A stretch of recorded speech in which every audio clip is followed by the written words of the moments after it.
কোথায়? ক্যানিগঞ্জ। ক্যানিগঞ্জ। আসছো কোথায়? আমি সেটা কাজে পৌঁছলে 5 মিনিট। আমি সেই কাজে যেতাম না।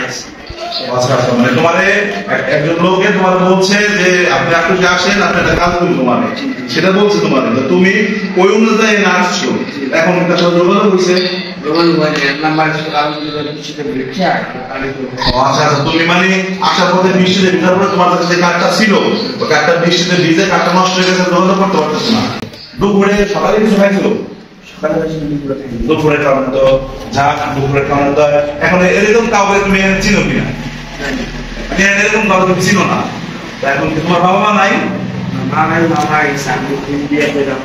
ও আচ্ছা আচ্ছা, মানে তোমার আব্বু 3 বিয়ে করছে, তোমার দেখে না? ও আচ্ছা আচ্ছা, এখন তুমি কি কাজের উদ্দেশ্যে আইছো?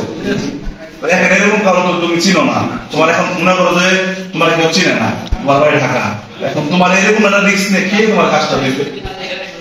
ওই দেখো আমাদের লোকগুলো ভালো দেখা তোমার ডাক দেয় না, বসাইলাম, তোমার জিজ্ঞেস করলাম যে তোমার বাসা কোথায়, তোমার বাড়ি ঘর কোথায়, তো দেখ তোমার বাবা কি করে বা তুমি কি করো।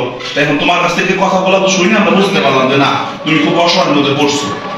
যাই হোক, এখন এই বিষয়টা হচ্ছে যে এই ছেলেটা যদি কেউ চিনে থাকে বা ওর বাবা মার এরকম ভাবে কেউ চিনে, অবশ্যই যোগাযোগ করবে, নাম্বার থাকবে।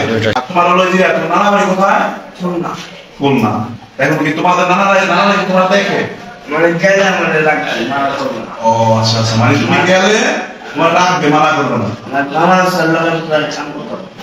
মামার সাথে ওই কাজ করতা? তাই গেলে মামা ওটাই আসতো, মামা বলে বলে কি মানে তোমার মামার ট্রাক আছে, ট্রাক তোমার নিয়ে যাবে। আচ্ছা আচ্ছা, তোমার নানি আছে? নানা নানি নানু আছে, নানা আছে। তারা তোমার কেমন দেখে? ও আচ্ছা, মানে তুমি ওই জায়গায় যাইতে চাও, মানে তোমার হলো ভাড়া নাই?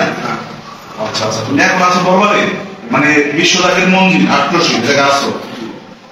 আচ্ছা যাই হোক, অবশ্যই আপনারা কথাগুলো শুনলেন যে ছেলেটা কতটা কষ্টে আছে। তো অ্যাকচুয়ালি হচ্ছে যে একটা মানুষের যখন বাপ মা না থাকে, সেই মানুষটা এতটা কষ্ট হয় যা দুনিয়ায় এই সে কষ্ট মনে হয় আমার কাছে জানার মধ্যে আর কিছু নাই। তো অবশ্যই এই ছেলেটা যদি কেউ কাজ দিতে পারেন বা এই ছেলেটা যদি সহযোগিতা করতে পারেন তো করবেন, যেন এই ছেলেটার জীবন ভবিষ্যৎ অনেকটা ভালো হয়। তো যাই হোক, আমাদের জায়গায় আটরশি বিশ্বজাকের মন্দির দরবার শরীফের সামনে যে উদ্দেশ্যে আসছে, তো আমরা চেষ্টা করবো ওর জন্য কিছু করার জন্য, যে ওর নানা বাড়িতে হোক বা ওর যে মানে ভালো লাগে সে আমরা মানে দেওয়ার জন্য বা ওর ভালো সামনে কিছু করবে, এই জন্য আমরা যত চেষ্টা করে সবাই সহযোগিতা করে আমরা সেটা পাঠানোর ব্যবস্থা করবো। বেশি করে শেয়ার করে দিবেন, এই ছেলেটা এরকম ভাবে চিনেন কিনা, বা ও সেটা বাপে যদি নিজের কাছে রাখে, এই বাপে যদি নিজের কাছে রাখে, ছেলের সন্তান গুলা ভালো থাকে। মানে হচ্ছে যে একটা ছেলের কাছে যখন একটা বাপ থাকে বা বাপের কাছে যখন ছেলে থাকে, তখন ওই ছেলেটার মনটা ভালো থাকে, বাপটার মনটা ভালো থাকে। এই ছেলেটা এখন এতিমের মতো, মানে অ্যাকচুয়ালি এতিমের মতো হয়ে গেছে। তো যাই হোক, এই ছেলেটার ভবিষ্যৎ যেন ভালো হয়। সবাই শেয়ার কমেন্ট করবেন, ভালো থাকবেন। আসসালামু আলাইকুম।